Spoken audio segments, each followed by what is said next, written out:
bom dia a todos. Hoje é quarta-feira, 25 de setembro de 2024.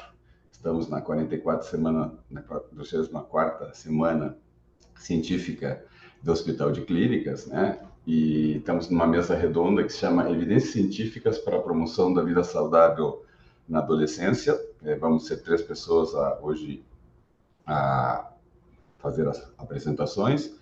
A primeira apresentação vai ser da doutora Cláudia Zobô, que é psiquiatra da infância e adolescência e médica contratada do Hospital de Clínicas de Porto Alegre. Ela vai falar de prevenção do uso de álcool e drogas na adolescência. Depois a professora Ana Soledade Greve Martins, que é professora do Departamento de Psiquiatria e Medicina Legal da Faculdade de Medicina e também psiquiatra da infância e adolescência, que vai falar de suicídio e doenças mentais, né? E a terceira palestra vai ser a minha, que eu sou psiquiatra de adultos e professor do departamento também de psiquiatria e medicina legal da FAMED e coordenador do ambulatório de déficit de atenção, que eu vou falar sobre os transtornos do neurodesenvolvimento e sua transição entre a adolescência e a vida adulta. Por isso que um psiquiatra de adultos está no meio de psiquiatras da infância e adolescência. Então, Cláudia, se quiseres já começar a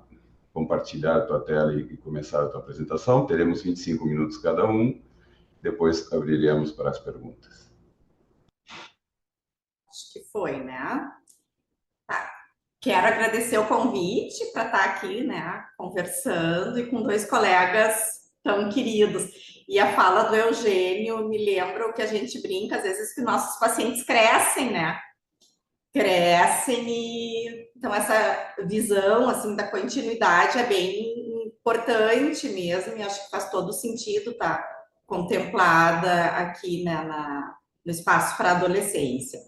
Eu peguei como tema, quando para mim penso em adolescência, uma das principais questões e desafios para poder passar por uma adolescência saudável é como conseguir não se envolver com álcool e drogas, substâncias no geral, que certamente não combina com uma adolescência saudável.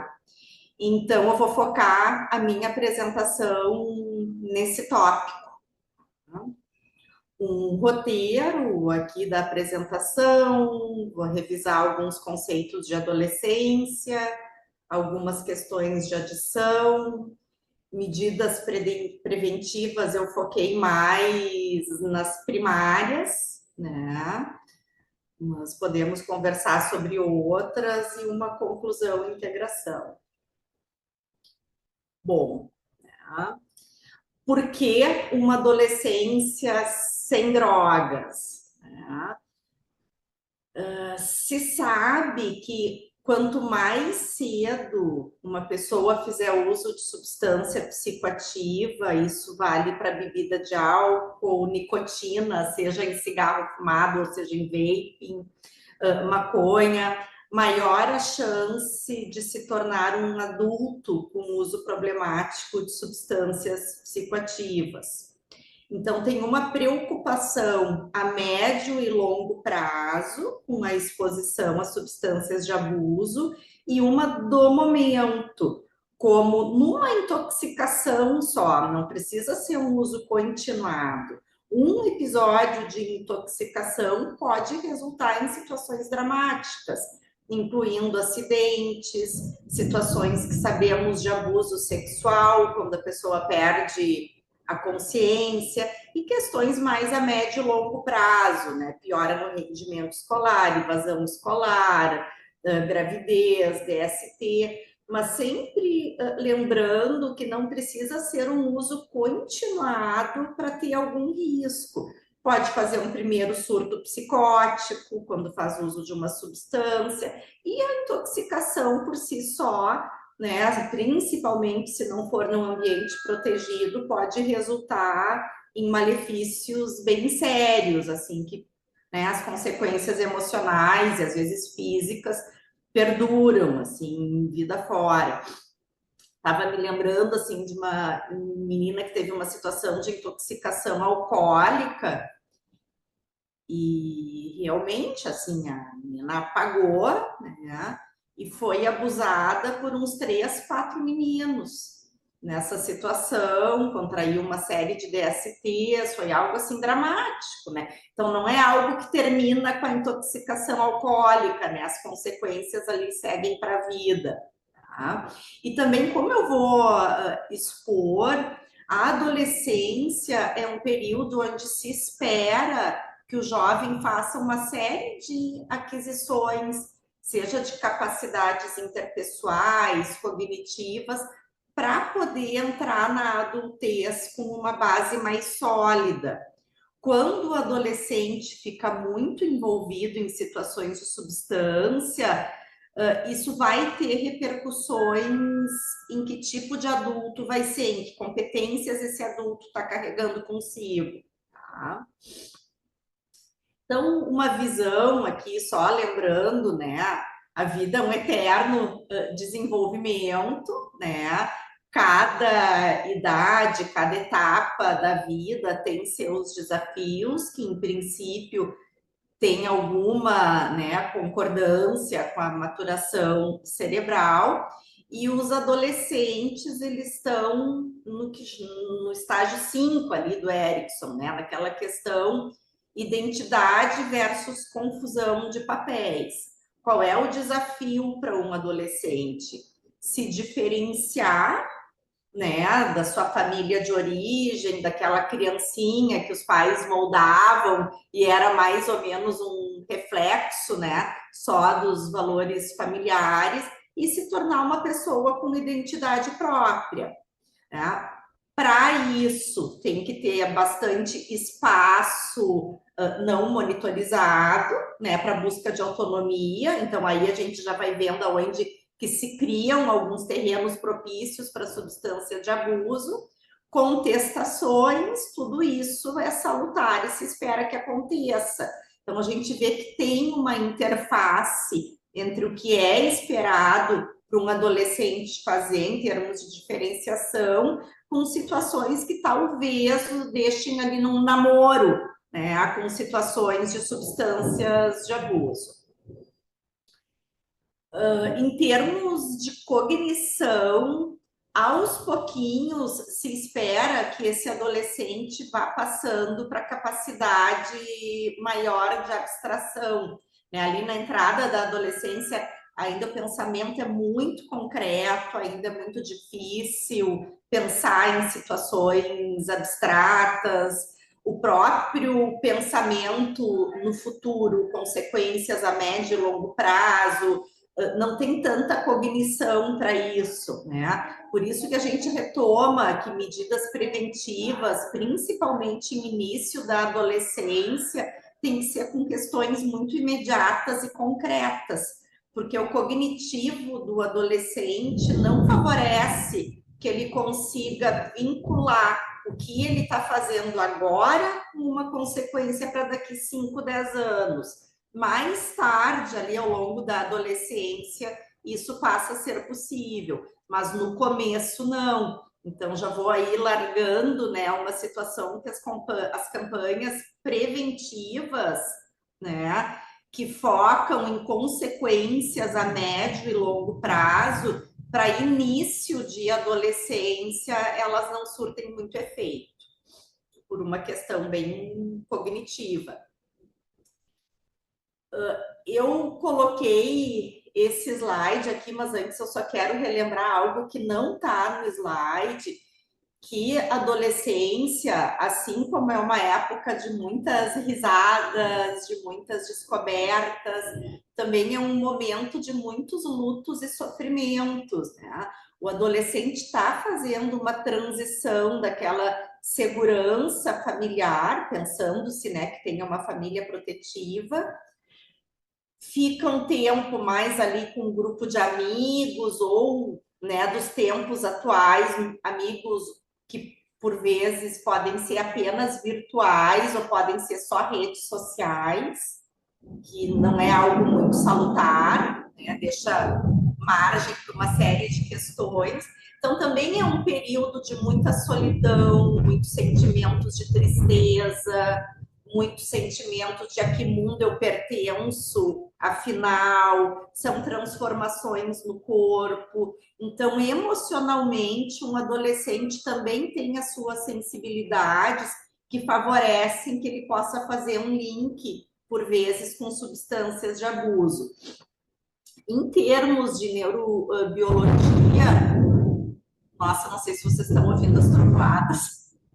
Em termos de neurobiologia, a grosso modo, né, temos a situação de ter um sistema de recompensa, né, que é aquilo de ter situações e sentimentos bem prazerosos e com uma vontade de quero mais, né?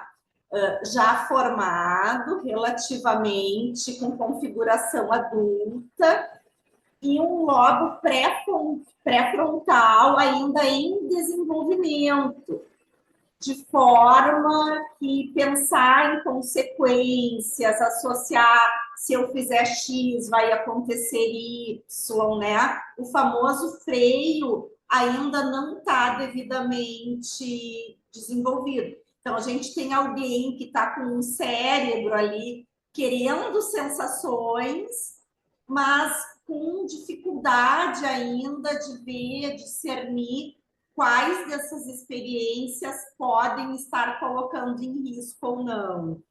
Esse é o cenário.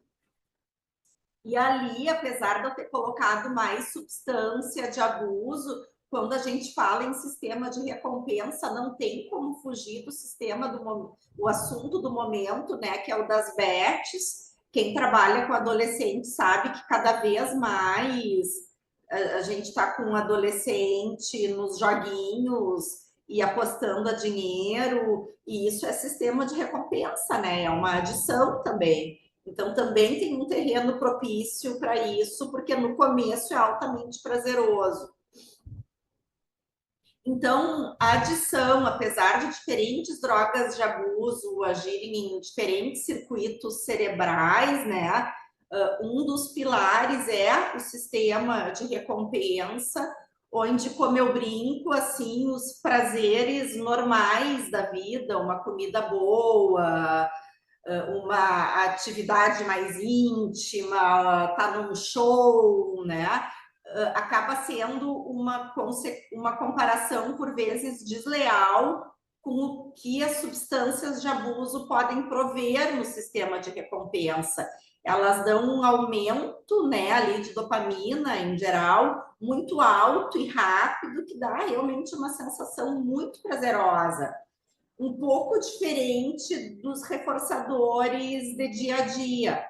Então, a chance de querer usar de novo, ainda mais se falamos de adolescentes com um repertório mais escasso de coisas legais que deem prazer, acaba sendo muito grande.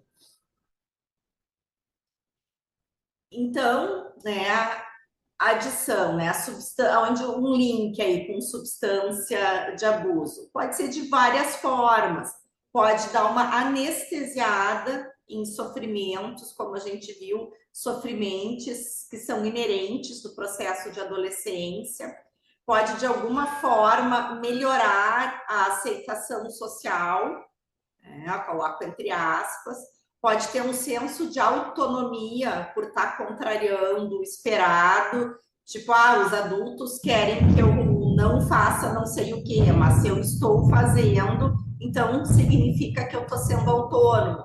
Só que isso acaba sendo um tiro no pé, né? Porque buscas de autonomia, assim, como eu brinco, tem efeito bumerangue, acaba trazendo os adultos mais para perto e para uma vigilância maior do que tranquilizando os adultos para que aquele adolescente possa ir se diferenciando mais. Tá? Então, temos uma necessidade grande de gratificação ali, né, com aquele sistema de recompensa que eu mostrei, com pouco freio, fazendo, né, com que algumas situações fiquem muito atrativas. Eu botei ali as bets, a gente pode conversar um pouco sobre isso, o vaping, que é algo mais da geração atual, assim, e que é muito mais difícil de detectar, né? Os adolescentes carregam escondidinho na mochila, no bolso, nas roupas, nas escolas, né? Não pode revistar, não pode tocar no corpo. Os detectores de fumaça, em geral, não pegam, né? O vaping. Então, aí a gente tem uma zona cega. A maconha e aqui, né, o famoso kit, que é o energético com vodka, que acaba sendo bastante consumido, infelizmente, pelos adolescentes. Tá? E, em geral, tem situações bem ruins, né, que acontecem. Para alguém se tornar dependente químico, temos uma situação que é multifatorial, tá? Mas eu trago aqui, então, o que nos importa, que é o momento do desenvolvimento, que é um momento de maior risco, é o momento que começa a transitar mais longe de casa, fazer coisas sozinho. Então, é o momento que tem mais chance de ter oferta de substâncias de abuso, tem um cérebro com uma configuração mais para o que é muito prazeroso, então, né, acaba sendo ali um momento realmente de bastante risco e que nós, enquanto adultos, profissionais de saúde, acho que temos aí algumas obrigações. O uso continuado de substâncias químicas vai sim trazendo prejuízos, né? Um que a gente mais vê em adolescentes é a escassez de repertório, tá? Não raro pegamos adolescentes que até podem estar aparentemente tocando a sua vida, mas fazendo uma faculdade ou enfim, mas que realmente não conseguem ter lazer sem ter substância de abuso, né? Não conseguem iniciar uma relação com maior intimidade se já não está um pouco alcoolizado. Então, assim, tem aquisições que precisam ser feitas na adolescência e de uma forma sólida, para que isso possa ser visto como uma competência enquanto adulto. Pensando ali, né, na fala do Eugênio, que o Eugênio vai ter mais tarde, o que a gente acaba vendo muito a médio e longo prazo são dessas pessoas que na adolescência ficam muito envolvidas com dependência química, acabam, né, mais tarde, porque o tempo vai passando, se tornando o que a gente chama adultos periféricos, né? Mesmo que casem, tenham seus filhos, ficam com um funcionamento mais infantilizado, periférico, procuram parceiros ou parceiras mais aptas, né, a uma situação de codependência. Então acaba sendo aquilo que a gente chama um cônjuge que mais é um filho do que de fato um adulto competente ali desenvolvendo as suas funções no dia a dia, tá? Mesmo que trabalhe, mas as habilidades pessoais ficam mais comprometidas. Bom, então agora prevenção. Eu separei em 3 leques, né? As prevenções em nível familiar, políticas públicas e escolares.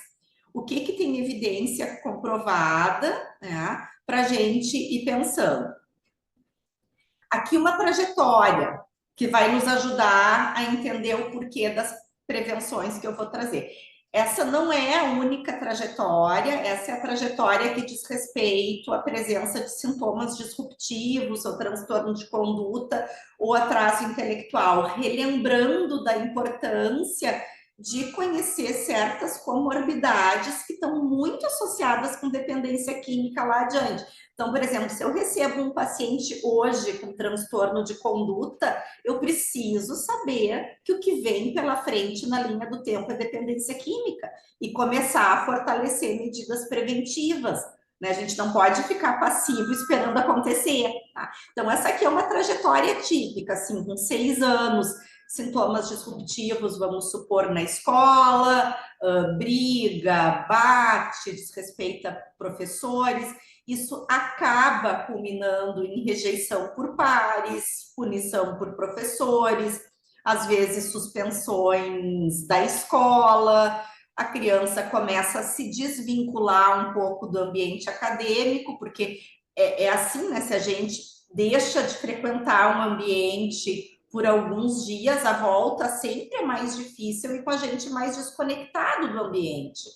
Então, acaba favorecendo que falte às aulas e que fique mais em contato com aqueles mais parecidos, com os famosos pares desviantes, né? Favorecendo, então, o encontro com outros jovens que estão também desencontrados, desinseridos do seu ambiente escolar, com mau rendimento, não estão sendo muito bem quistos no grupo, e isso aí, para sentir uma aceitação daí por um grupo, né, mesmo que passe pelo uso de drogas, acaba sendo muito próximo, né? É um passo muito pequeno para acabar aqui. Essa é uma trajetória que a gente vê muito. Então, a gente, como profissional da saúde, tem que ficar bem atento, né, nessa questão da conduta, oposição e desafio, como é que está a vinculação com a escola, porque com 8, 9 anos pode não ser um problema, mas por 12, 13, se medidas preventivas sólidas não foram instaladas, a gente vai ter mais problemas. Bom, o que uma família pode fazer preventivamente? Eu vou começar de baixo para cima. Os pais, se tiverem psicopatologia, têm que estar em tratamento. Isso é bem importante, porque, em geral, a psicopatologia ativa dos pais culmina em reações emocionais mais desreguladas, dificultando um acolhimento, conversa, e a família como um espaço seguro para o filho. Ser um exemplo, né? Eu não posso querer que o meu filho tenha uma adolescência sem álcool e drogas, como eu brinco, se eu vou para a praia já às 10 da manhã com um fardinho de álcool, né? E os fins de semana são bebendo da manhã até o fim do dia, porque eu sou um adulto. Se tem crianças, azar. Né? Essa foto aqui, né, das latinhas de cerveja, eu tirei um dia que eu estava numa praça e tinha assim. Em princípio, a gente olha, ai, que legal, os adultos, né, levaram seus filhos para uma praça. Então, os adultos estavam todos praticamente já alcoolizados e as crianças, assim, por si, e essa menininha aqui brincando de empilhar as latinhas vazias de lata de cerveja, né? O que é isso? Bom, com adolescentes, o monitoramento, né? Saber onde está, aquelas desculpas, né, que os adolescentes dão, vou dormir na casa de fulano, né? Tem que ficar de olho nisso. Proporcionar lazer e gratificações saudáveis, porque lembra, a gente tem um cérebro que está querendo ser aprazerado, estimulado, então tem que ter gratificações saudáveis. E tem que deixar bem claro que a família não aceita o uso de substâncias, não pode ser aquele meio termo, mas se usar me fala, né? Tem formas. Aqui eu botei a criança fazendo birra, no sentido que a prevenção começa na primeira infância, né? Não é na adolescência que a gente tem que começar a se preocupar, é já na primeira infância, ensinando a tolerar a frustração, protelar ganhos, isso também é prevenção de drogas. Aqui umas situações, né? Eu vou ver se os meus colegas me concedem 5 minutinhos a mais, tá? Eu botei o ETzinho porque ninguém quer que o seu filho seja um ET, como a gente brinca, né? A gente quer que o adolescente tenha amigos, se socialize. E aí a gente vê o sistema parental muitas vezes se perdendo. Tipo assim, vai dar uma festa ali com 14, 15 anos. Mas se não tiver bebida de álcool, já avisaram que ninguém vem, né? Então, o que a gente vê de algumas saídas nas famílias, né? Então, nós mesmos, os adultos, vamos ficar servindo vodka, mas com bastante gelo, assim os adultos estão no controle, né? Só que não, né? Ou a gente diz que não pode ter só para dar uma moral, mas sabe que vai ter. Se não der muito estrago, tá tudo bem, né? E daí pega alguém que tem uma comorbidade, que só está esperando um cheirinho, né, da substância, dá todo aquele link que a gente não quer que aconteça. E temos outras respostas familiares mais salutares. Bom, então não se faz a festa, diz para os teus colegas que é assim ou não tem. E em geral acaba tendo. Ah, em geral acaba tendo. Deixa eu... Acho que os meus slides aqui trancaram. Deu, foi. As políticas públicas, então, né? É função nossa aqui, enquanto sociedade, dificultar o acesso. Por isso que quem trabalha com infância fica realmente muito preocupado com as questões de liberação de maconha, liberação de porte de substância, até não sei quantas gramas, porque a gente sabe que isso chega no adolescente, né? Então, a questão de adultos serem responsabilizados penalmente por estarem fornecendo álcool, não só vendendo, né, fornecendo álcool para menores de idade, é algo que para a gente, que é da área da infância, é muito bom, porque tem ao menos um freio para dizer, olha, é uma complicação legal, tu não pode oferecer álcool na tua casa, né, para menor de idade, não dá, tá? E aqui o que eu coloquei, proporcionar lazer e gratificações saudáveis.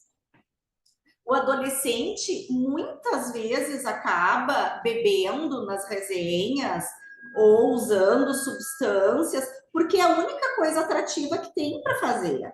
Né? Se tu planeja ali uma festa, uma descontração, é difícil ter coisas legais e divertidas para o adolescente fazer.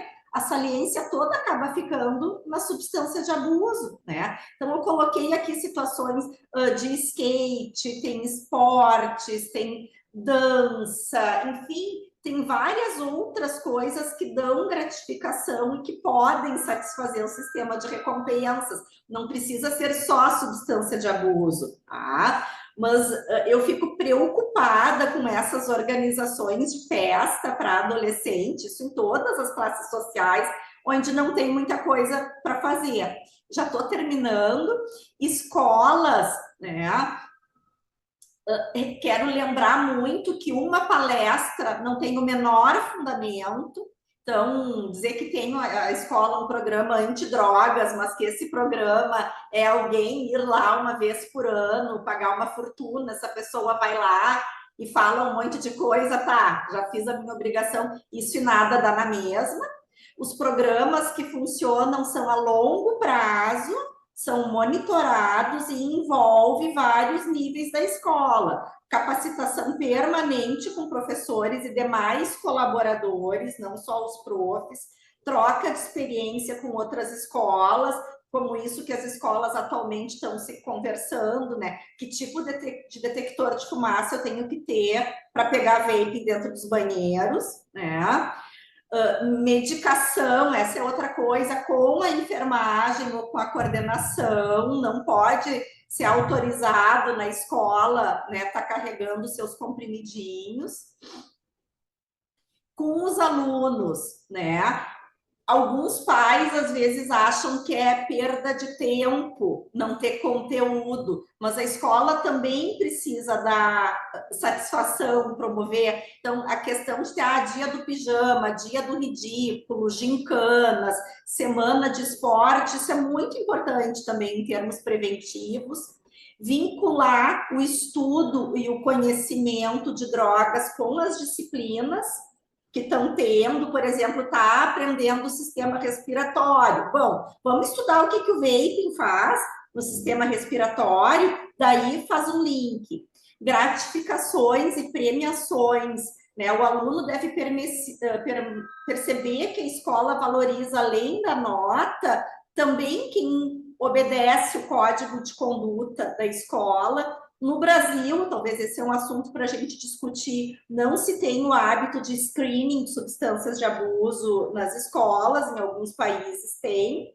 Atividades esta classe, obviamente o engajamento com as famílias, tá? Mas que a gente sabe que, em geral, as famílias que vão nessas atividades são as famílias que naturalmente já são mais engajadas com os filhos, né? Aqueles que os filhos estão mais pouco vistos, essas famílias em geral não vão nas chamadas extras, né? 6 a 10 anos, escolas e famílias podem trabalhar, né, no autocontrole, protelar a gratificação, mesmo que tu possa atender um pedido agora, pedir para esperar um pouquinho é importante, trabalho equipe, solução de problemas, dos 10 aos 12, role play, como dizer não. Por exemplo, ontem a gente estava com um paciente que usou maconha no colégio, quando a colega ofereceu, e ele disse que foi pego de surpresa e não sabia como dizer. Então, se ficou trabalhando em sessão, tá, tua colega vai estar lá no outro dia. Quando ela te ofereceu, o que, que dá para fazer? Vamos treinar aqui, né? A partir dos 10 anos, mas mais tarde, tomada de decisão, prós e contras, né? Por exemplo, aqui álcool, pró, se solta mais nas festas, é um fato, ainda mais para os tímidos. Contras, bom, perda de confiança dos pais, espera-se, né? Que, né, se no ambiente escolar, que alguns adolescentes levam álcool, né, na garrafinha de água, pensa que tem água, mas é vodka, né? Espera-se que tenha alguma medida também, que não dê em nada, tá? Então, terminando, lembrar que um adolescente grava mais aquilo que ele vê do que aquilo que é dito. Então, não adianta a gente falar um monte de coisa e as festas, o que a gente faz é tudo regado a álcool, é um legítimo recado ambivalente, né? A meta de adolescência sem substâncias tem que começar já na primeira infância e um trabalho coletivo, né, com famílias, escolas, políticas públicas. Essa foto aqui, para finalizar, essa aqui eu disse para vocês que eu fiz num parque. Essa aqui também é num parque. Essa aqui é minha filha. Eu coloquei ela num carrinho desses de parque de diversão. E lá pelas tantas eu me dei conta que o carrinho para criança é cheio de mensagem para uso de álcool. Olha aqui os chopinhos, ó. É uma brincadeira para criança cheia de alusão ao álcool. E com a maconha tá cheio de balinhas e coisinhas bonitinhas que atrai a atenção da criança e do adolescente. Então, a gente tem que ficar muito ligado nisso. E agradeço aos colegas que me cederam uns minutinhos e terminei. Obrigada. Ana, a tua vez, vamos deixar as perguntas mais para o final, aí a gente faz as 3 apresentações e depois as perguntas. Tá bem. Então, bom dia. Cláudia, se tu puder tirar a tua aula e a Ana apresentar dela, não sei se... Eu não vou projetar a aula, eu tenho tido uma certa dificuldade ultimamente com os slides e tenho preferido conversar. Tomara que funcione nesse modelo aqui, né? Mas queria agradecer muito o convite para participar da Semana Científica do Hospital. Eu gostei muito do modelo que foi proposto esse ano, né, de várias mesas centradas em prevenção em diferentes faixas etárias, e é uma satisfação estar aqui com a Cláudia e com o Eugênio, podendo compartilhar algumas ideias e propostas, então, para a adolescência e para essa transição para a vida adulta. Eu acho que a Cláudia colocou muito bem as questões, né, do neurodesenvolvimento, tanto do ponto de vista psicológico quanto cerebral, né, e uma característica que eu acho que a gente tem como central em todo o entendimento da adolescência é essa questão do amadurecimento cerebral acontecer de forma a ter como seu ponto final, vamos dizer, o amadurecimento do freio, né, Cláudia, que tu falaste, da capacidade de frear determinados impulsos, de poder pensar antes de tomar uma decisão. Na verdade, o amadurecimento do controle inibitório, que a gente diz, né?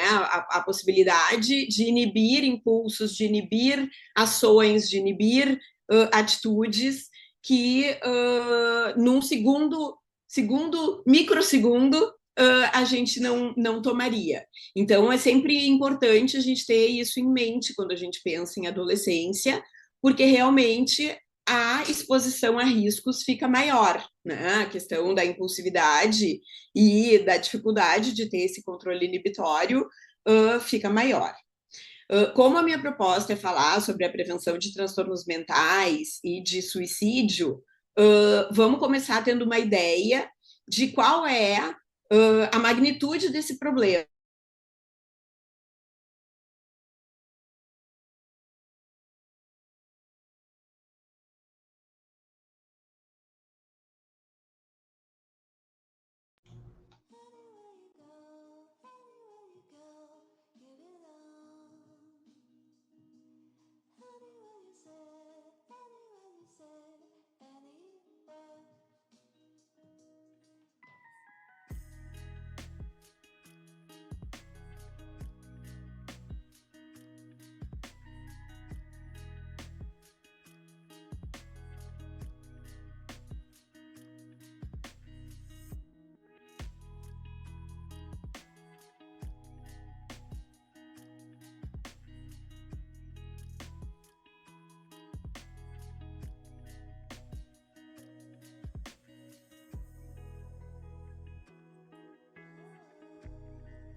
Me desculpem, então, eu perdi o sinal de internet. Eu não sei até que momento eu fui ouvida. Se vocês puderem me ajudar. Quando tu estavas começando a falar da prevenção? Da prevalência, né? Então, que eu ia falar um pouquinho, então, sobre os dados, né, de prevalência de transtornos mentais na adolescência, na infância e adolescência, e a magnitude do problema, na realidade, né? Então, a gente tem estudos de várias partes do mundo, e, na verdade, uma meta-análise que nos mostra que a prevalência de transtornos mentais na infância e adolescência é de aproximadamente 15%, né? Então, 15% da população de crianças e adolescentes apresentam algum diagnóstico, algum transtorno de saúde mental. Esses dados são muito parecidos, os dados que nós temos do Brasil. Nós não temos grandes estudos epidemiológicos no Brasil tratando de doenças psiquiátricas, mas nós temos alguns estudos e essa cifra é muito semelhante. O que a gente encontra dentro desses 15%? Em primeiro lugar, os transtornos de ansiedade, que são bastante comuns na infância e adolescência. A gente tem a ansiedade de separação e a ansiedade social, que são fenômenos bem mais comuns na infância e adolescência do que na vida adulta, não que eles não ocorram, mas são mais comuns. E a gente tem os transtornos disruptivos do desenvolvimento, né, que incluem o TDAH, o transtorno de oposição e desafio, o transtorno de conduta, e esses dois grupos, os transtornos de ansiedade e os transtornos disruptivos, são os principais nessa cifra aí de 15%. A gente tem visto em estudos realizados em outros países um aumento da prevalência dos transtornos psiquiátricos em jovens, e isso se dá desde mais ou menos 2010. Tá? Então, é algo que é antes da pandemia. A gente tem muita relação, às vezes, busca muita relação. A pandemia piorou muito, a pandemia trouxe talvez muito à tona os problemas, mas mesmo antes da pandemia, 10 anos antes da pandemia, nós já tínhamos um aumento da procura de serviços, de emergências, de internações psiquiátricas pela parte de jovens. Em muitos momentos, se tenta relacionar esse aumento com o advento da internet, das redes sociais e assim por diante. A gente tem inúmeros exemplos, e um bem recente, né, da literatura não científica, da literatura geral, leiga, que é o livro do Jonathan Haidt, que questiona, né, se a geração ansiosa está relacionada com o uso de redes sociais. Ele até afirma e recomenda determinadas atitudes, mas, de fato, como bem publicou recentemente no Estado de São Paulo, nosso colega Christian Killing, a gente sabe que não temos dados científicos suficientes para afirmar tudo o que gostaríamos com relação à questão das redes sociais. Nós temos algumas observações que nos mostram que temos que ter cautela, principalmente frente a esse momento de desenvolvimento, né? Mas não é possível ainda, do ponto de vista científico, afirmarmos que há uma correlação, de fato, entre o uso das redes e uma piora da saúde mental. Além dessa questão da prevalência, a gente tem também uma noção, a partir de estudo, a gente tem um estudo dentro da área da psiquiatria fundamental, que é uma coorte realizada na Nova Zelândia desde 1973, né? Na verdade, desde 1976, mas com os nascidos em 1973 naquela cidade, e que realiza regularmente observações de saúde mental desde essa idade bem precoce, né, do desenvolvimento desses membros da coorte. E o que eles observaram, quando essas pessoas tinham 26 anos, aquelas que tinham algum diagnóstico psiquiátrico, então aos 26 anos tinham algum diagnóstico psiquiátrico, lá com 18, 75% já tinham também algum diagnóstico psiquiátrico. E aos 15, 50% tinham também algum diagnóstico psiquiátrico. Então, a gente tem que estar mais atento à presença de transtornos ou mesmo de sinais, de sintomas de saúde mental, desde muito precocemente, né? Então, esse talvez seja um primeiro ponto de prevenção, é a gente poder estar atento a sinais de que algo não vai bem, estar atento e, na dúvida, buscar ajuda, buscar aconselhamento, buscar esclarecimento, né? Não necessariamente a criança e o adolescente vai ter que ser levado à avaliação, mas, tendo dúvida, é importante a gente buscar algum esclarecimento.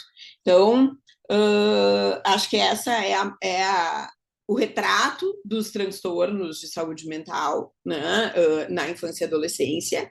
E, em relação ao suicídio, nós temos um cenário de que atualmente na adolescência no Brasil aparece como a terceira causa de morte, né? Então a gente tem uma posição muito importante ali do suicídio em adolescentes, né? Então a terceira causa de morte em adolescentes atual é o suicídio.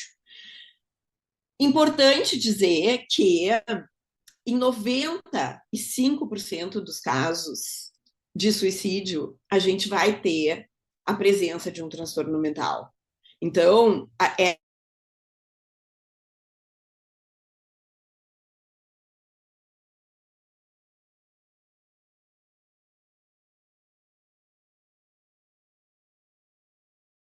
Acho que tivemos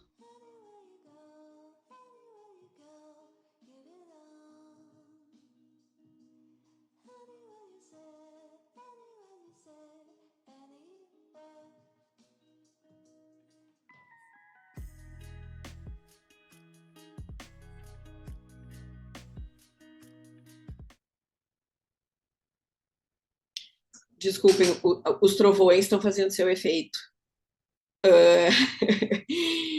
Muito bem. Eu estou um pouco atrasada, eu acho. Vocês estão me ouvindo bem? Tá. Então, importante a gente poder, apesar da gente saber que a gente não tem tanto com relação à causalidade dos transtornos mentais, quanto com relação à causalidade do suicídio, nós nunca vamos encontrar uma única explicação, nós nunca vamos encontrar uma única causa, né? Mas a gente sabe que na quase totalidade dos casos de suicídio, a gente tem a presença de um transtorno mental. Então, é importante, de novo, estarmos atentos a sinais de que algo não vai bem, de que algo está acontecendo. É possível que seja um quadro depressivo, é possível que seja um quadro ansioso, é possível que alguma manifestação psicótica esteja acontecendo. Vamos tentar esclarecer para poder fazer um adequado tratamento. Porque o adequado tratamento de um quadro psiquiátrico pode, sim, ser a prevenção de um suicídio, né? E então precisamos desse controle. É também muito prevalente o uso de substâncias numa tentativa de suicídio. Então, outra questão, estou com um paciente que tem um transtorno e que vem sendo acompanhado. Eu preciso investigar sempre, né? A gente teve agora, na semana passada, um grande round do hospital voltado para o suicídio, apresentado pelo nosso colega Maurício Kunz. E ontem, uma reunião científica do Departamento de Psiquiatria, apresentado pelo nosso colega Ives Passos, e o Ives trouxe muito a questão da prevenção, de um projeto que ele está desenvolvendo, patrocinado pelo Ministério da Saúde, mas que foca na prevenção ao suicídio, e que nos mostra a necessidade da gente acompanhar naqueles pacientes que vêm em tratamento o uso de substâncias, porque o uso de substâncias pode ser um gatilho, né, para uma atitude mais impulsiva, uma perda mais perda no controle inibitório, e aí a gente tem uma situação de tentativa de suicídio ou de suicídio efetivado. Então, sempre buscar verificar se está havendo uso ou exposição a substâncias numa situação que já vem em acompanhamento, né? Então, num acompanhamento de adolescentes, mesmo que ele não seja feito por um especialista de saúde mental, ele precisa, esse uso precisa ser verificado, precisa ser acompanhado. Eu acho que muitas das questões de prevenção, a Cláudia abordou na apresentação dela, né, a questão de prevenção de uso de substâncias especificamente, mas tem muitas estratégias que são comuns, e acho que reforçar que a questão do exemplo é muito importante, e a gente recebe muitos adolescentes que precisam de atendimento, mas os pais também precisam, e muitas vezes se negam a fazer esse acompanhamento, e obviamente, né, tu colocasse bem no início da tua apresentação, né, Cláudia, que a gente precisa intervir quando existe um diagnóstico dos pais, né, tu colocasse no início dos fatores ali relacionados à família, então os pais também precisam se tratar quando tem alguma condição, a gente precisa que haja uma supervisão. Esse livro do Jonathan Haidt, da ansiedade, geração ansiosa e uso de redes sociais,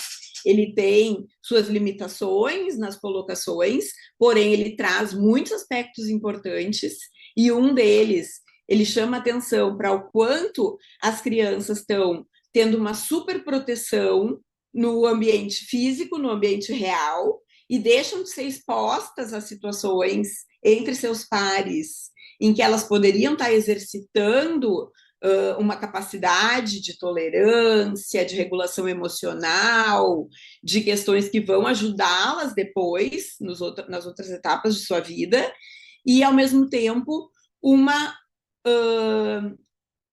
total desproteção, ou quase total desproteção, na exposição às redes, né? E o quanto isso pode proporcionar um ambiente muito, muito favorável ao desenvolvimento de transtornos. Então, importante a gente ter uma supervisão, mas uma supervisão que permita que os adolescentes, as crianças e os adolescentes estejam expostos ao mundo real e a interação com os pares na vida real, em pessoa, e não apenas por meio de telas, né?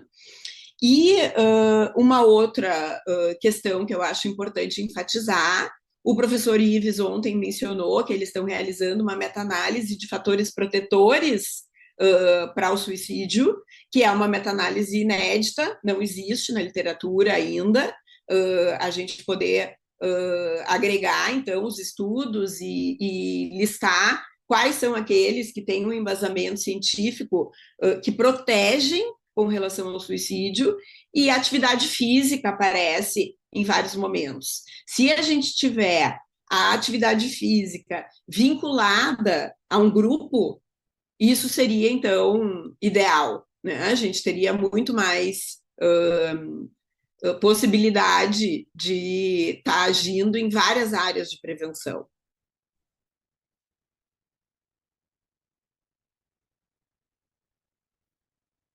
Alô? Te escutamos bem. Eu não estou vendo vocês. Mas eu acho que essa é a ideia, assim, da minha apresentação. Depois, no momento dos debates, das perguntas, a gente pode conversar mais. Obrigada. Certo, vou compartilhar a minha tela aqui. Me avisem se está tudo funcionando direitinho. Acho que sim, né? Bom, então, novamente, bom dia a todos. Obrigado pelo convite. Realmente é uma mesa muito interessante. Eu sempre digo que ser psiquiatra de adulto trabalhando com transtornos do neurodesenvolvimento é ser um pouco psiquiatra infantil na vida adulta, né? E porque sem noções do que os psiquiatras infantis fazem, né, seria quase impossível a gente entender e atender os pacientes com transtornos do neurodesenvolvimento. Geralmente a psiquiatria se desenvolveu ao contrário. Muitas, por exemplo, as noções de depressão, as noções de transtornos de ansiedade se viram primeiro nos adultos e depois começou a se ver de novo nas crianças, né? Mas nos transtornos do neurodesenvolvimento o processo se deu ao inverso. Então isso é importante. Então não estou tão fora de sintonia nessa mesa, tá?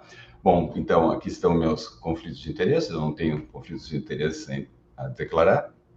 E o roteiro dessa apresentação vai ser primeiro falar um pouco das características dos transtornos do neurodesenvolvimento, depois falar sobre diagnósticos específicos desses transtornos e usar a trajetória do TDAH, que eu mais trabalho, meu foco de pesquisa aqui no Hospital de Clínicas, né?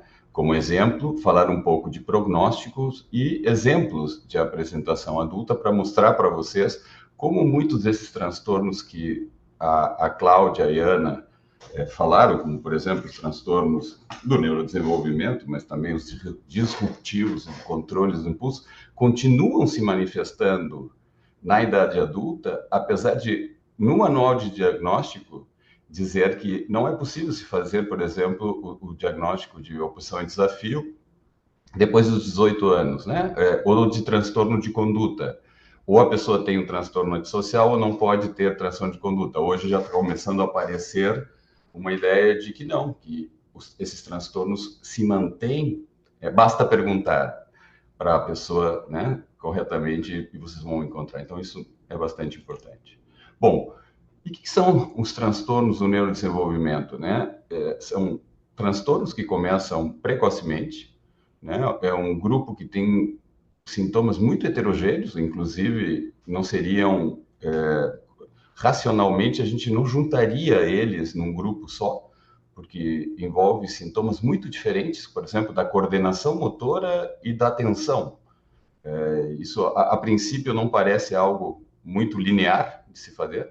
Afetam mais meninos do que meninas, né? Tem alternabilidade, e aqui vem uma questão. Tem curso estável, e, entretanto, parece que eles vão desaparecer na psiquiatria na adolescência. A nossa formação de psiquiatras de adultos, ela não leva muito em conta os transtornos do neurodesenvolvimento. A gente é muito treinado para diagnosticar transtornos de ansiedade, transtornos de humor, psicoses e transtornos mais orgânicos, como as demências, né? Mas não os transtornos que vêm e que são, né, e apareceram precocemente na infância. E o interessante é que eles não aparecem sozinhos. Geralmente, quando tu tens um transtorno do neurodesenvolvimento, é importante procurar por outros, porque geralmente eles coexistem, né? Raramente um paciente tem só TDAH. Geralmente as pessoas têm TDAH, um transtorno da coordenação, tem dislexia, tem TEA, transtorno do espectro autista. Então, eles vão se juntando e apresentam uma grande correlação. E vejam, nós estamos falando de transtornos que têm uma prevalência baixa. Os transtornos motores, por exemplo, têm 10%, os transtornos do aprendizado, 7%. Aonde estão esses 7% da população, né, que foram crianças uma vez, quando se tornam adultos, né? O TDAH, 5% das crianças têm TDAH, transtorno de comunicação algo em torno de 3, 3,5%, transtorno do espectro autista de 1 a 3%, e a deficiência intelectual é perto de 1%. É muita gente, né? E principalmente se a gente começar a pensar que quem tem um transtorno motor tem muita chance de ter outro transtorno do neurodesenvolvimento.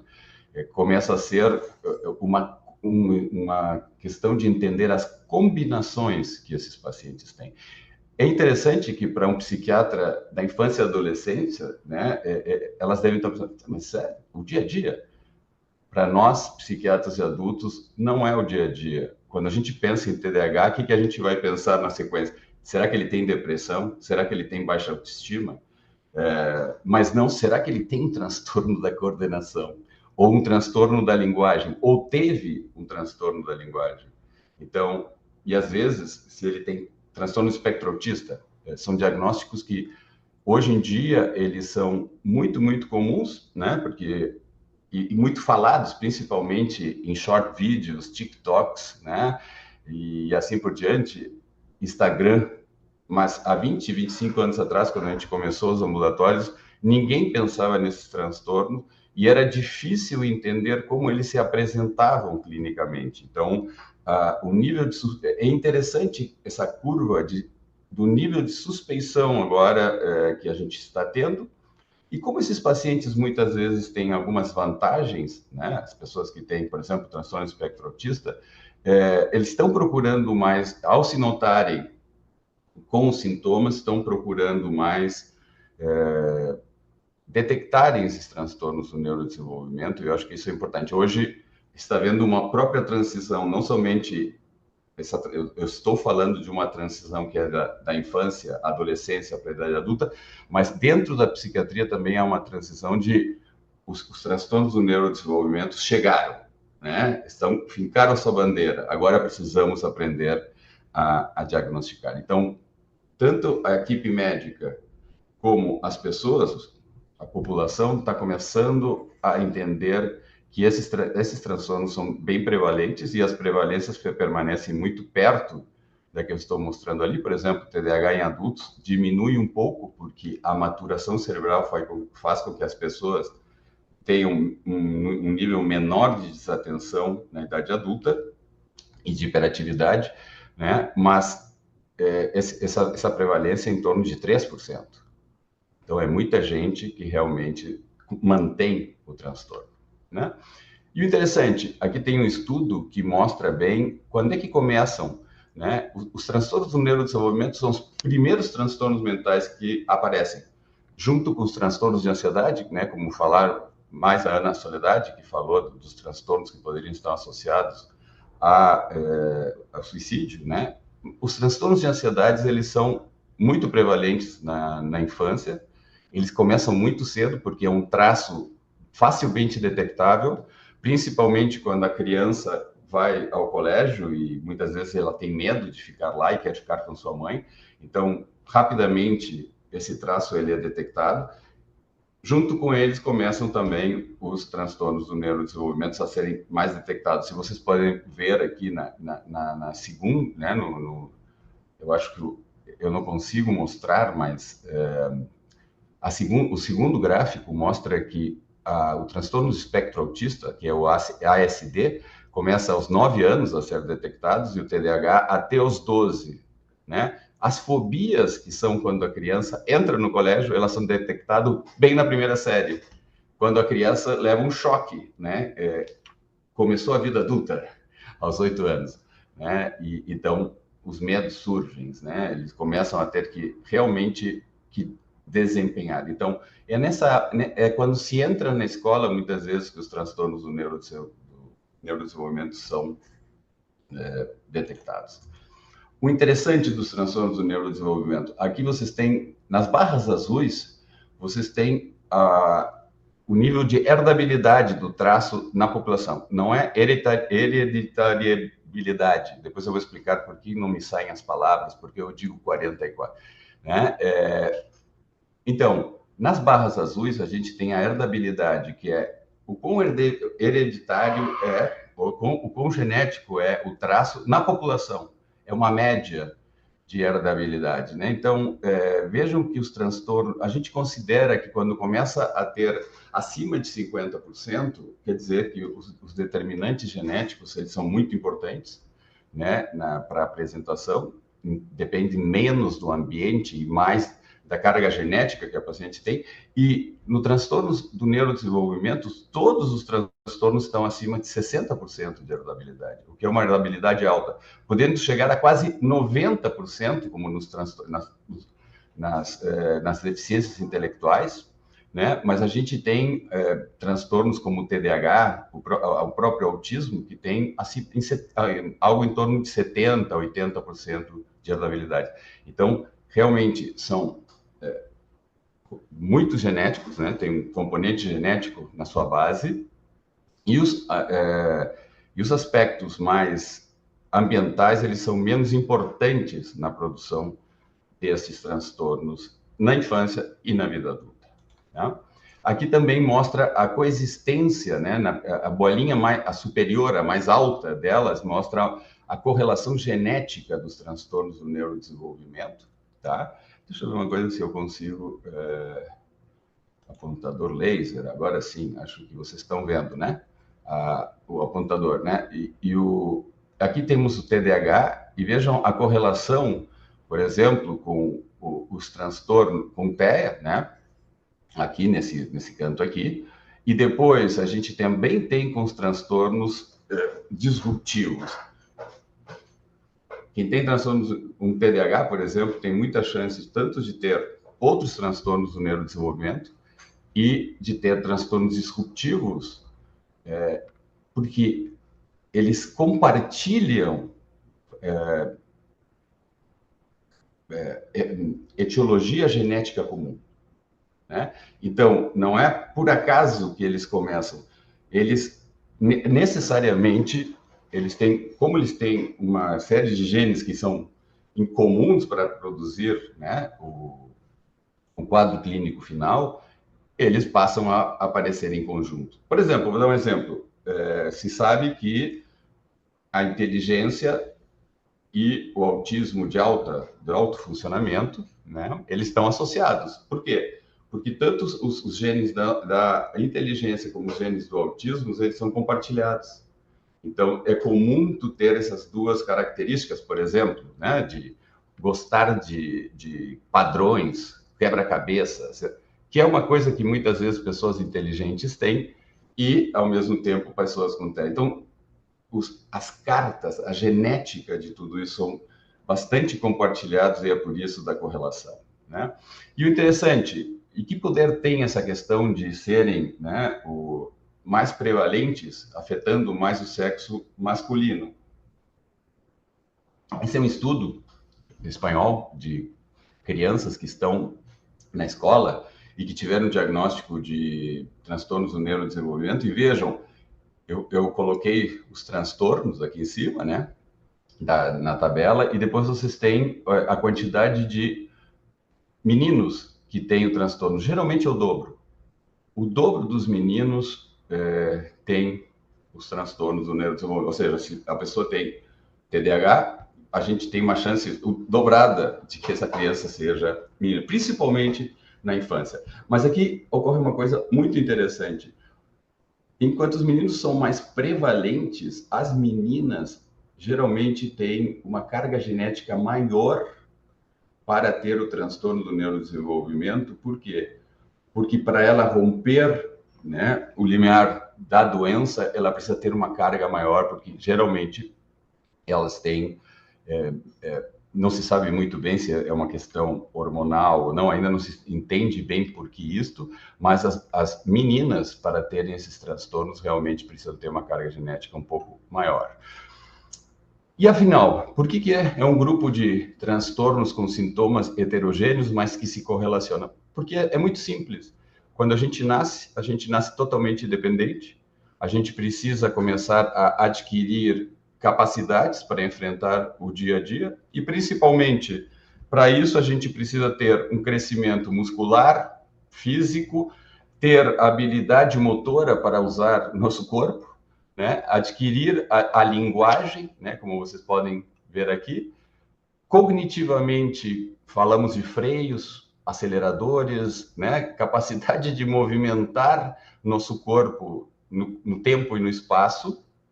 E precisamos ter uma capacidade emocional e afetiva e comportamental para poder nos relacionar com as outras pessoas. E essas funções, elas vão crescendo e acontecendo e maturando interligadamente. Ou seja, uma criança aprende a caminhar, mas uma das primeiras prevenções que se tem em pediatria é cuidar para que ela não se estopore toda. Ou seja, que ela não bata numa quina de uma mesa quando está começando a caminhar. Por quê? Porque muitas vezes ela adquire a habilidade motora mais ampla, mas não tem o controle cognitivo necessário para comandar esta ação. As mães sabem como tem que correr atrás das crianças, né? Antes que elas caiam, atravessem uma rua sem olhar e assim por diante. Por isso também, porque essa harmonização dessas funções cerebrais, né, elas precisam de muito tempo, precisam de toda a infância, toda a adolescência, adentrando na vida adulta até quase 25, quase 30 anos, para que a gente chegue à maturidade física, mental e cognitiva. E aí que começam a dar os erros. Na realidade, quando eu estudei psiquiatria, a gente tinha que estudar os marcos do neurodesenvolvimento. Era um terror, principalmente para quem não queria fazer psiquiatria infantil. Quando a criança diz ba, ba, ba, ba, ba, quando diz a primeira palavra, quando ela fica em pé, quando engatinha, parecia uma coisa assim, não vou trabalhar com isso, né? Então, vamos lá, deixa para lá. Na realidade, elas são muito importantes, né? Esses marcos são os que vão marcando, tá ok, aprendeu a engatinhar, tá ok, começou a dar os primeiros passos, tá ok, começou a correr no tempo certo. Então, eles acontecem em determinados momentos, como vocês podem poder ver aqui. Vocês têm as idades e aquilo que tem que acontecer, tanto motora, emocional, na linguagem e na capacidade de resolver problemas. Esta é o tecido das ações e capacidades que o ser humano precisa ter em determinadas idades, né, para a gente poder dizer que ele teve um crescimento normal. Em psiquiatria de adultos, a gente, quando já vê o que aconteceu, mas em psiquiatria infantil as coisas vão acontecendo. Isso é muito diferente de serem diagnosticados. A gente já não vê mais esses marcos, porque raramente um paciente vem sem, por exemplo, saber caminhar, mas muitas vezes ele ainda diz que se bate nas coisas, que ele não consegue calcular bem o seu movimento. Mas se a gente não perguntar, ele não vai nos dizer isso, porque ele não acha que isso é um problema importante, né? E aqui a gente tem, basicamente, alguns exemplos, porque a tabela é gigantesca, eu tenho que sempre olhar para ela, não consigo falar de cor, né? Mas, por exemplo, no primeiro mês, uma criancinha pode olhar, né, para a fase de alguém. Aos 6 meses, ele começa a ficar com medo de ser entregado. A mãe geralmente, oi tio, vai com o tio, ele quer te pegar no colo, e a criancinha começa a chorar desesperada. Isso é normal, isso quer dizer que ela está fazendo a sua maturação corretamente, começa a parar quando lhe dizem freia, para. Olha só, 6 meses acontece isso. Aos 12 meses, por exemplo, começa a caminhar. Então, a gente sempre pergunta, quem trabalha com neurodesenvolvimento, com que idade ele começou a caminhar, né? Ele aponta para o que ele quer, ele ainda não consegue falar com 1 ano, geralmente, assim, complexamente, apenas algumas palavras, mas não frases que possam, mas ele já aponta o que quer. Aos 24 meses, começa a enganar, ou seja, a mascarar seus sentimentos, né, socialmente. Então, ele começa a ganhar boas habilidades e tem uma linguagem bastante telegráfica, né? Vou continuar, por exemplo, aqui, aos 4 anos, ele já corre, né? Ele começa a escrever.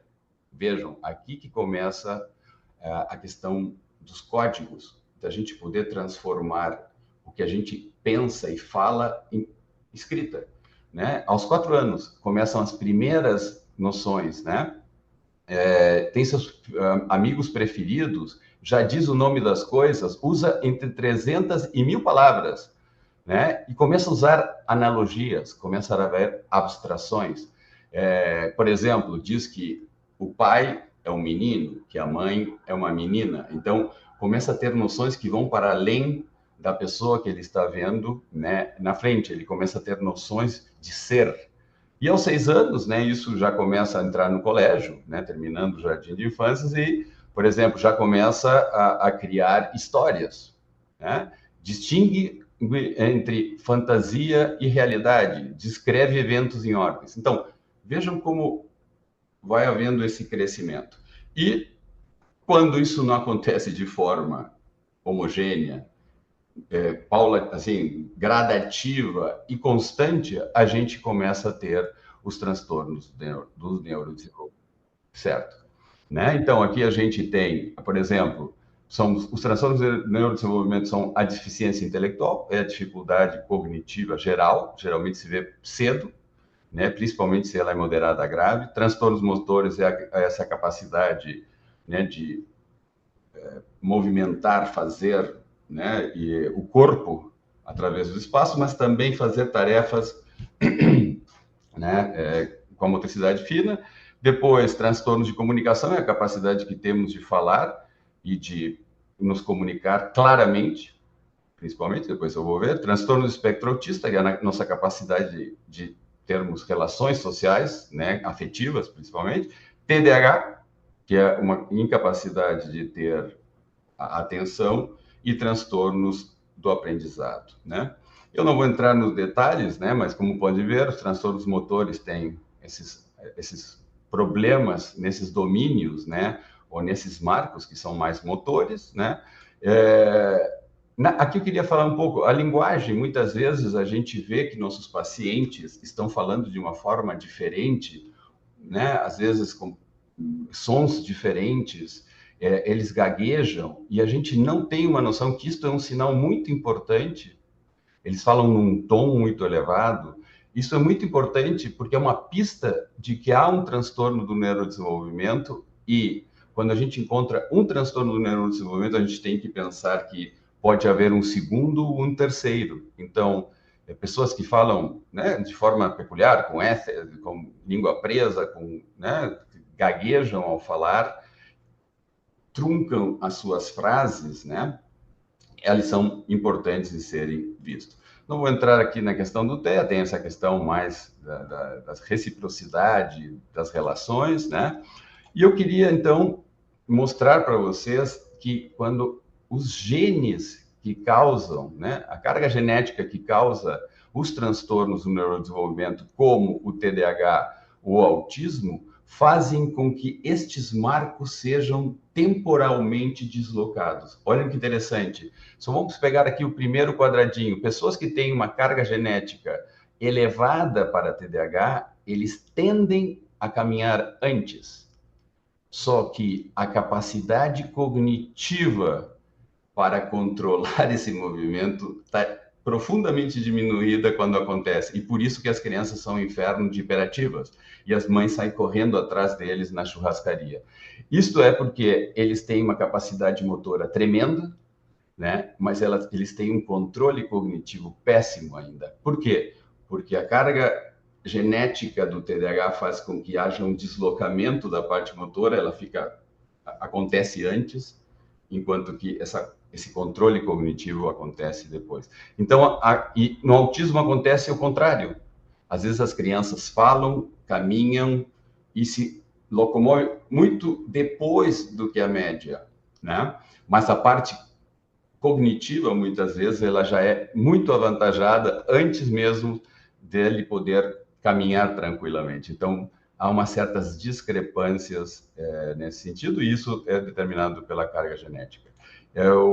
Então, o interessante aqui é que tudo isto, quando não começa a acontecer no horário, na hora certa, no ano certo, na época certa da vida, a pediatria e a psiquiatria infantil rapidamente acendem a luz amarela, pelo menos, né? Os americanos chamam de red flag, bandeira vermelha aqui tem um problema, né? E o que acontece na psiquiatria, né? Depois dos 12 anos, dos 15 anos, acabam esses problemas, né? Como eu já estava falando, claro que não. Então, eu vou usar, por exemplo, e como exemplo, a trajetória do TDAH para explicar a vocês o que acontece. Uma coisa que a gente entende que esses transtornos, eles dizem que tem um curso estável, mas na realidade, no TDAH propriamente dito, ele segue um curso bastante flutuante. 70% das crianças têm cursos que às vezes têm mais sintomas, dependendo da demanda, geralmente, e às vezes tem menos, às vezes as pessoas negam ter. Então, o curso flutuante é a regra, né? Existe um início tardio do TDAH, mas isso ocorre só em 20%. 80% das pessoas que têm TDAH na infância vão manter o TDAH na vida adulta. E principalmente os casos mais tardios são de mulheres, 70%. Esse é um estudo que nós fizemos com os dados da Corte de Pelotas que mostraram isso. Então, 80% das pessoas que tinham TDAH na infância mantêm o TDAH, 80%, né? Que fecha bastante com a prevalência do TDAH. E o que acontece com os outros 20%? A maturação ocorreu. Então, há um subgrupo de pessoas com transtornos do neurodesenvolvimento que maturam, que têm uma maturação cerebral suficiente para não apresentarem os sintomas dos transtornos. Principalmente no TDAH. É mais difícil que isso aconteça, por exemplo, nas dislexias, né? E no transtorno do espectro autista. E basicamente o que a gente tem, então, é a trajetória do TDAH é bem interessante. De toda a população de crianças que tem TDAH na infância, 80% mantém os sintomas na vida adulta, mesmo que vão flutuando, né, como um transtorno de ansiedade, momentos em que a pessoa está mais ansiosa ou menos ansiosa. Entra um grupo, principalmente de mulheres, olhem que interessante, na infância, geralmente há 2 ou 3 meninos para cada menina com TDAH. Com a entrada das mulheres, mais tardiamente, no final da adolescência, início da vida adulta, na vida adulta, a relação entre homens e mulheres para ter TDAH é a mesma, ou seja, a gente tem até um pouquinho a mais de mulheres com TDAH do que homens. Então, essa noção do transtorno do neurodesenvolvimento acontecendo só em meninos ou mais em meninos também é algo que tem que ser repensado, né? E, uma vez entrada na vida adulta com transtorno, esse transtorno às vezes pode remitir. Por exemplo, o TDAH. Temos casos, né? A gente foi o primeiro grupo no mundo que mostrou essa remissão dos sintomas na vida adulta, né? E o interessante, pessoas que remitiram na vida adulta, alguns voltavam a ter. Mas na vida adulta já a remissão e a trajetória flutuantes é menos comum, acontecendo em só 30% das pessoas, a remissão em algo de 8%. E, geralmente, uma pessoa que entra com transtorno do neurodesenvolvimento na vida adulta vai tê-lo estável e sem remissões durante todo o curso, o que é muito importante para se entender. Os transtornos na vida do transtorno eles são gigantes, eu não vou poder entrar porque está acabando o tempo, já estou terminando, né? Mas o que a gente vê são desde sobrepeso, questões físicas, já vou mostrar algumas associações, transtornos de condutas, notas piores, não entrar no vestibular, relações sexuais precoces, olha a falta de freios e as dificuldades cognitivas aqui, né? Dificuldades de relações, múltiplas relações, ideação suicídia e tentativas de suicídio. O TDAH está associado diretamente a um risco maior de ter suicídio, não passando por estarem deprimidos, ou seja, o TDAH como participante, né, dessa questão de ter uma tendência a se suicidar mais do que a população que não tem um transtorno. Então, e ter múltiplos transtornos neuropsiquiátricos. Aqui, passando diretamente para esse assunto e já terminando, né? Vejam bem, aqui temos homens e mulheres, né? Mulheres em laranja, eu acho que é essa cor, e homens em verde, né? E o risco de uso de substância, aquilo que a Cláudia falou, na população normal, normal que não tem, não é normal, é que não tem TDAH, vejam bem, a prevalência é algo entre 3%, 4%, enquanto que com TDAH, ele explode em 10 vezes o que é da população normal. Para depressão, 9%, bipolar, 20%, ansiedade, 9%. E interessante, não só transtornos ou doenças psiquiátricas aumentam o risco só por ter TDAH, mas também doenças físicas, como diabetes tipo 2 e hipertensão. Se sabe que tem uma carga genética incomum, né, para essas doenças com o déficit de atenção, não se sabe muito bem, provavelmente envolvendo questões inflamatórias. Mas é importante, então, um fenótipo tão simples como o déficit de atenção, trazendo tanto risco para a pessoa que a sofre, né? E, finalmente, ultimamente tem se visto que pessoas com transtorno do neurodesenvolvimento têm um risco maior de demência, por exemplo, que não era comum. Então, algo que começou lá com 3, 4, 5 anos, já acarreta um risco aos 80, 60, 70, de se ter um risco aumentado para a demência. Esse é o risco aumentado em quase 2 vezes para transtorno do espectro autista, em 4, né, para o TDAH. Sendo que, aqui vem a parte boa, se sabe que a depressão tem o mesmo efeito, mas se tratado, diminui esse risco quase ao normal. No TDAH, essa é uma meta-análise muito recente do ano passado, que mostrou que os tratados também reduzem o risco de ter... Então, diagnosticar os transtornos do neurodesenvolvimento é fundamental, porque a gente vai ter lá na infância, na adolescência ou no início da vida adulta, poder projetar para o paciente os riscos a que ele está submetido por causa da sua carga genética e dizer para ele, é melhor tu te cuidar no peso, é melhor cuidar da tua glicose. E lá na frente, é melhor tu fazer bastante exercício, não beber, como a Cláudia diz, porque tu vais ter um risco aumentado de poder ter uma demência. Interessante, existem muitos fatores que podem ser controlados e diminuir esse risco e tratar o teu TDAH, por exemplo, e diminuir teus riscos quase para o normal da população. Então, é por isso que a gente tem que ter diagnóstico dos transtornos do neurodesenvolvimento nos adultos, porque a gente está prevenindo uma série de coisas, porque esses transtornos são como um para-raio tanto de doenças neuropsiquiátricas como de doenças físicas. E para terminar, queria mostrar aqui pulando só, vejam, esses são os gráficos que a gente produz em nossa pesquisa. Em azul estão os transtornos do neurodesenvolvimento, e eu botei vários casos. Na realidade, quando a gente avalia um paciente com transtornos de neurodesenvolvimento, a gente não pode só pensar no TDAH. A gente tem que pensar no TDAH, nos transtornos disruptivos, na dislexia, no autismo, e fazer o diagnóstico, transtornos de coordenação, a estereotipia, os tics, e fazer o diagnóstico de todos esses diagnósticos, inclusive das comorbidades do uso de substâncias. E por quê? Porque, como vocês podem ver, há perfis completamente diferentes em pacientes que têm TDAH. A gente tem gente que tem autismo, como nesse caso aqui, e um TDAH, sem muitas comorbidades, e tem gente que tem autismo, transtornos, né, de coordenação e comorbidades. Então, a combinação é o que importa, não é somente um diagnóstico, é a combinação de diagnósticos e que tipo de transtorno se desenvolveu ao longo da vida. Então, é muito interessante, né?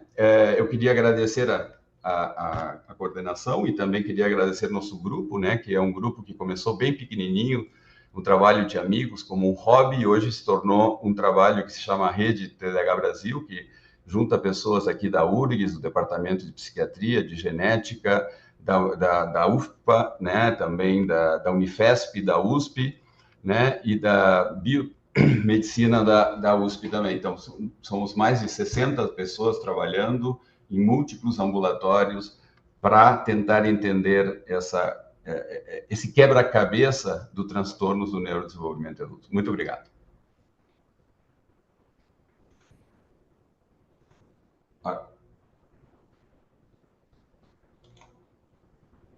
Acho que eu parei de... Pessoal, agora vamos às perguntas. Tinha uma pergunta, pelo menos antes de eu começar para a Cláudia, né? Ariane Graciotto, né? Queria saber orientação geral quanto ao uso de celular pelos pré-adolescentes, ser restrito pelos pais, mas muitas vezes é desorganizado. Como ajudar, né, para colocar os limites? Ótima pergunta, daquelas perguntas de $1 milhão, né? Algumas questões que são simples, é a gente se perguntar por que uma criança precisa ter celular, né? Difícil de entender, mas a gente vê muitos pais, vamos lá, com crianças pequenininhas, na hora do aperto, colocando a ver um videozinho para ficar tudo bem. Então, a criança aprende a usar. Depois, não é para usar, né? Então, assim, em princípio, cabe aos adultos cuidar ali o tempo de exposição de tela, o momento, tudo mais. Celular, especificamente, eu insisto, eu não sei por que criança precisa ter celular. Tem algumas particularidades, por vezes, né? Mas, em geral, não tem. Um pouquinho maior, começa a ter aquilo que eu botei ali do ETzinho. A partir ali de 11, 12 anos, se a criança não tem celular, ela fica de fora, né? Ela fica de fora do grupo de WhatsApp da turma dos seus colegas, ela é o veículo de comunicação. O que a gente recomenda? Que seja um uso supervisionado. O que é o supervisionado? A criança ou o adolescente saber que os pais vão olhar o que está sendo feito no celular. Não é necessariamente usar o celular apenas na presença dos pais. Essa é uma medida que a gente faz quando alguém está desobedecendo, né? Mas é saber que o que ocorre no celular vai ser visto. Tá? Isso tem que ser uma comunicação clara, né? Não pode ser um olhar pelas costas, enquanto está dormindo, vou lá e vejo, né? Tem que ter uma clareza que esse monitoramento é feito. E, enfim, né? a malandragem todos nós aqui conhecemos, não pode apagar histórico, não pode apagar conversas, né? Se é para ser, que seja feito direitinho, tá? Mas um monitoramento. Nesse sentido, eu reforço que a gente tem muitos recados ambivalentes. Eu acho que a gente, como psiquiatra infantil, lá pelas tantas, fica um tanto quanto chato socialmente, mas uma coisa que estava me incomodando muito, tá, é a questão de ler o QR Code para os cardápios, né? A gente insiste que não se use celular em horário da refeição. Daí a gente chega no restaurante, tu tem que pegar teu celular para... Então, assim, é cheio de recados ambivalentes. Eu acho que também a nossa função nesses espaços, aqui em Porto Alegre, eu sei que agora a lei está mudando, mas acho que também a nossa função nesses espaços poder nos manifestar. Mas então, assim, menores, uso supervisionado, supervisionado é saber que pai e mãe, lá pelas tantas, vão dar uma olhada em que sites anda frequentando, a qualidade das conversas, enfim, isso às claras. E rede social, especificamente, eu desaconselho, assim, né, nessa faixa etária, mas tem bastante criança, assim, 8, 10 anos, que já tem Instagram. Eu queria fazer uma pergunta para Ana. Ana, eu sei que tu levantou a mão e já, como é para ti, essa questão assim de quem não é médico e está com suspeita de que um familiar, um adolescente, né, está com risco de suicídio, como é que ele pode abordar, né, essa questão? Né, não um psiquiatra, né, mas um amigo, um tio, um leigo, né, alguém que está sentindo que a coisa não está bem. Eu acho que tanto com relação à questão do celular, quanto com relação a essa tua pergunta, Eugênio, a gente tem que ter a capacidade de se comunicar com o adolescente, né? De ter uma comunicação clara e aberta.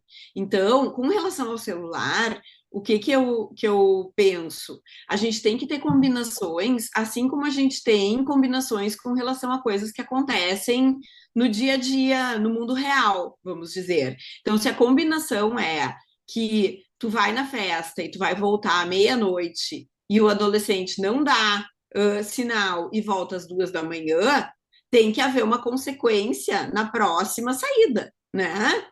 Quer dizer, vai poder sair, não vai? Como é que vai ser esse combinado?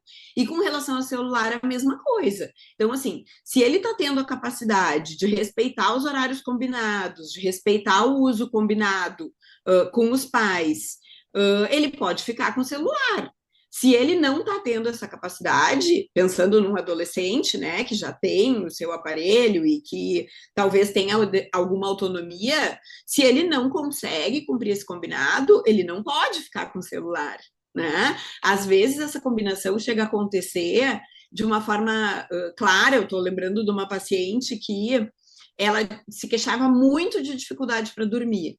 E aí ela recebeu um castigo da mãe é uma menina de 16 anos. Ela recebeu um castigo que a mãe recolheu o celular e ela notou que sem o celular, por alguns 3 dias, ela não tinha dificuldade para dormir.